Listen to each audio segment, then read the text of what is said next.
एक डॉक्टर का सवाल, टूथब्रश कितने समय बाद रिटायर किया जाता है? चाइनीज बोला 1 हफ्ता, ब्रिटिश बोला 1 महीना, अमेरिकन बोला 3 महीने, भारतीय बोले इंडिया में तो टूथब्रश कभी भी रिटायर नहीं होता। डॉक्टर बोले वो कैसे? भारतीय बोले इंडिया में टूथब्रश सबसे पहले दांत साफ करने के काम आता है, फिर हेयर कलर करने के काम आता है, उसके बाद मशीन की सफाई के काम आता है, और जब उसके बाल गिर जाते हैं तो पजामा में नाड़ा डालने के काम आता है। बस कंडक्टर बोला मैडम इस बच्चों की एज कितनी है? महिला बोली छोटा बच्चा 2 साल, बीच का 2.5 साल का और बड़ा 3 साल का। बस कंडक्टर बोले मैडम टिकट नहीं लेना हो तो कोई बात नहीं, पर गैप तो कम से कम 9 महीने का रखो। मैडम बोली बीच का बच्चा मेरी देवरानी का है, उल्लू के पट्टे। अकबर बादशाह और बीरबल में अक्सर मजाक होता रहता था। उस दिन वे एक दूसरे से छेड़छाड़ कर रहे थे। बादशाह ने कहा बीरबल तुम्हारी स्त्री अत्यंत सुंदर है। बीरबल ने कहा हाँ सरकार, पहले मैं भी ऐसा ही समझता था, पर जब से बेगम साहिबा को देखा हूँ मैं अपनी स्त्री को ही भूल बैठा हूँ। एक दिन अकबर अपने मंत्री बीरबल के साथ अपने महल के बाग में घूम रहे थे। अकबर बागों में उड़ते कौवों को देखकर कुछ सोचने लगे और बीरबल से पूछा क्यों बीरबल, हमारे राज्य में कितने कौवे होंगे? बीरबल ने कुछ देर उंगलियों पर कुछ हिसाब लगाया और बोले हुजूर हमारे राज्य में कुल मिलाकर 95,463 कौवे हैं। 95,463 कौवे हैं।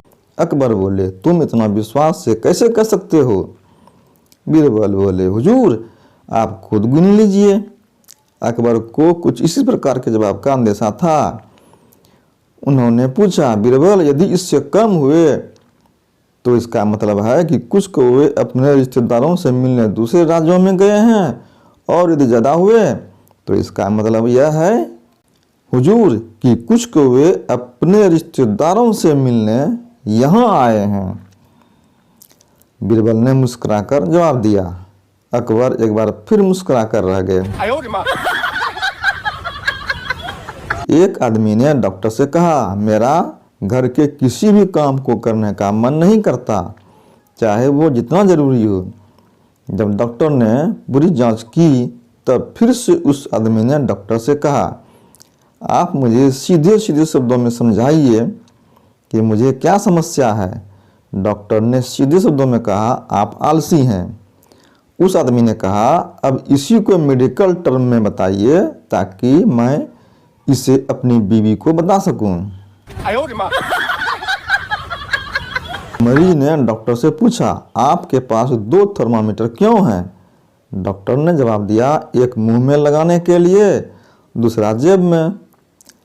मरीज मैं आपका मतलब नहीं समझा। डॉक्टर साहब बोले मतलब यह है कि एक थर्मामीटर मुंह में लगाने से पता चलता है कि आपका शरीर कितना गर्म है, दूसरा जेब में लगाने से पता चलेगा कि आपकी जेब कितनी गर्म है। भिखारी राहगीर से भगवान के लिए अंधे भिखारी को कुछ दे दो बाबा। राहगीर भिखारी से भीख तो दे दूं पर कैसे मानूं कि तुम अंधे हो? भिखारी राहगीर से साहब क्या सामने वाले लाल मकान के पीछे नीले मकान की छत पर बैठा सफेद कबूतर आपको दिख रहा है? राहगीर भिखारी से हाँ मुझे तो दिख रहा है। भिखारी राहगीर से लेकिन वह कबूतर मुझे दिखाई नहीं दे रहा है। एक दिन एक भिखारी ताऊ को मिल गया। भिखारी ताऊ से 50 पैसे दे दो भैया, मैंने 3 दिन से खाना नहीं खाया है। ताऊ भिखारी से 10 रुपये दूंगा, पहले ये तो बता 50 पैसे में खाना कहाँ मिलता है? पहला दोस्त बोला यार कल किसी ने अंधेरे में मेरी बीवी की जींस की पैंट में हाथ डालकर 2000 रुपये निकाल लिए। दूसरा दोस्त अरे नहीं, वो झूठ बोलते हैं, उसकी पैंट में तो बस 1200 रुपये थे। पहला दोस्त, भाई बात रुपये की नहीं है, एक बार उस कमीने के पता चल जाए।